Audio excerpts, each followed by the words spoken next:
Alright, and we're recording. Hey gang, Andy here. And as promised, I am doing an Ask Me Anything video in an effort to help you guys get to know me better.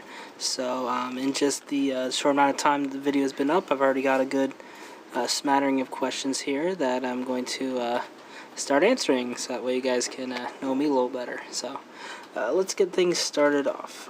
The first one is, what happened to your anime series? I was looking forward to that. I'm assuming that he's talking about like my anime reviews and stuff like that. Just due to the workload that I have and stuff like that, it kind of got ate up due to time and stuff like that. But first, back to anime and all that kind of stuff.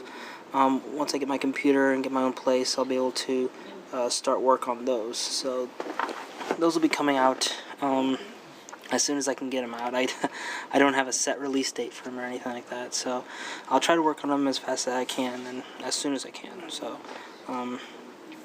there you go. Let's see. I'd be interested in knowing, why did you join the Navy? Well, here's like a series of questions. So first one, why did I join, was to make a long story short, the reason I joined was that way I could go back to college, basically, and to see the world and to come out here to Japan, either while I was in or, manage to get out, go through it via college. But fortunately for me, I managed to make it out here before I got out, so awesome. Let's see, what makes working in the Navy a positive and negative job? People. Really, that's about the end-all be-all answer. The people you work with can either make it an okay place to work, or it can make it a really shitty place to work. So if you got a good crew, then at least if you got a really sucky task or something ahead of you, at least you'll be able to get through it without too many headaches. But if your crew's not so good, then it's gonna be a long day. So let's see. Next question. What do you do in your free time aside from YouTube? It's gonna sound really sad. I don't really do too much, actually. Since I don't have my own place, I don't really have a lot of hobbies or anything that I can do without my own place. So I do enjoy playing guitar, but I don't have a guitar out here, and I don't have my own place to store said guitar because there's not a whole lot of room on the ships that I can use. So yeah, I do enjoy playing guitar and just going out and exploring, getting out of off the ship, off base as much as I can, and stuff like that. Let's see. You much of a drinker? Not really. I mean, I'm not against it. I just don't go out and drink, all that much. So, but I'm definitely not one to deny a good beer or something like that. Let's see. Best place you've had, or best port visit you've had? That's hard to say. Just because usually, just about any port I go to is a good port as long as I can leave the ship. So as long as I can leave the ship and have a good time, it's a good port. But if you really want a more definitive answer, I'd have to say it's a toss-up between Sydney, Australia, and Colombia. Now, even though in Colombia we didn't really do a whole lot, we went through this awesome waterfall tour that was just amazing.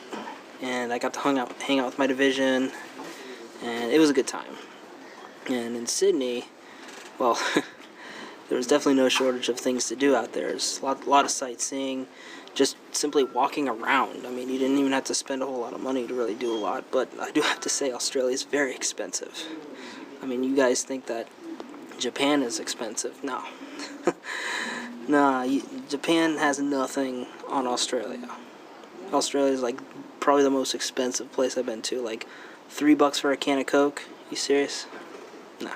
Well, it was a nice place, I'd have to say, but very expensive. Very expensive. Let's see. The worst, scariest port you've ever visited. I never really had any scary ports. Probably the closest one initially was Colombia, just because of the kind of the stereotype of Colombia being this major, like like everybody's a drug dealer, and like basically a country full of like mob bosses killing everybody. But it was not like that at all, at least in the area we were in. So initially I was kind of scared of going out to Colombia, but I mean, once I left the boat, it was nice. Let's see. Worst port, it's hard to say, really, because like I said, if I get a chance to get off the boat and just relax, it's a good port. So I'm not hard to please. Let's see. Ever been harassed by locals for being in the service? There was a couple times in San Diego I got harassed, but it wasn't too bad. It was mostly just people see the short haircut and they start spitting lingo and stuff like that. And it was just more annoying rather than like I didn't get beat up or anything like that over it. So it was just some drunk dudes on the bus. So no big deal. Let's see. Favorite food and favorite Japanese food. So I'm assuming favorite food being like favorite like American food, I guess. Truth be told, if I really had to pick my favorite food, it would have to be just jambalaya rice mix from like Zatarain's or something like that. It's like I always get it. It's like chicken jambalaya. I know traditional jambalaya is like shrimp and stuff like that, but I usually like put chicken or like spicy sausage or something like that in it, and get that mix, that jambalaya mix. Oh man, oh it's so good, so good. But it's hard to find out here, and even back in San Diego, it's really hard to find. So let's see if I can hit that up soon. And also my mom's vegetable soup. She makes a really awesome vegetable soup that I've been craving for so long. Hopefully when I get my own place, I'm gonna hit her up for the recipe and see if I can recreate it. And let's see, favorite Japanese food. I've been really tiptoeing around Japanese food just because a lot of it's very seafood based, and truth be told, I'm not really into the whole seafood side of the dinner table. So I've been really tiptoeing around it, but there are some foods that I do enjoy, mostly ramen. And I'm not talking about like like the cup noodle ramen, which is good too, but like the actual, like you go to a restaurant and they make ramen, and it's awesome. And I'll definitely cover it in future videos, so don't worry. Let's see, next. I know you have an interest in Japan, so if you had to learn a language aside from Japanese, what would it be? Probably like Korean, maybe brush up on some more Spanish. If I was still living in San Diego, I'd probably be more inclined to brush up on Spanish a bit more. But during my 6-month deployment down in Central America, my Spanish went from being, muy poquito to just poquito. So, yeah, so probably like Korean and Spanish. And I heard that if you know Japanese, Korean's not as hard, it's just a little different. So that would definitely help. Let's see, what's your favorite city in the U.S. you've been to?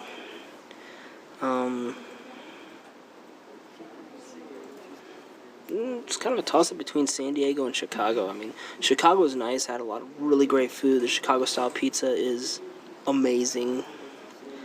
And just the vast architecture out there is just incredible. But I've lived in San Diego for a long time, and there's definitely a lot to do. There's no shortage of things to do out there. So I'm, really torn between those two. Have you ever had a chance to do any exercises with the Canadian Navy, and if so, your impressions? We haven't had any interactions with the Canadian Navy as of yet. We did do some stuff with the Australian Navy, a couple months ago, and I never had any personal interactions with them, so I can't really say. Let's see. And the last question is, what are your work hours like? And it varies depending on what needs to get done for the day, but you know, typically probably from like 8 to 10 hours a day, usually, maybe 12 if we really got to get stuff done, but usually around 8 to 10. That's the norm when we're in port. When we're underway, we're pretty much working like all the time. If you're not working, you're on watch. If you're not on watch and you're not working, you're pretty much sleeping or doing maintenance or something. You're pretty much on the clock 24/7. But in port, 8 to 10 hours usually. So let's see, that is the last question. So hopefully this video is educational, and it's a bit long, of like 11 plus minutes, and I really hope that you guys got to know me a little better. And yeah, if you guys have any more questions at all, feel free to ask in either the comments below or in a personal message. Like I said, I read all the comments and I read all the personal messages. So yeah, this is TheAndySan, signing off for now. Thanking you guys for tuning in to this video and others, and I also want to thank you guys for liking, commenting, subscribing, sending a few friends to the party, and hey, as always, we'll see you next time. Catch you later, guys. Thanks for the questions. Bye.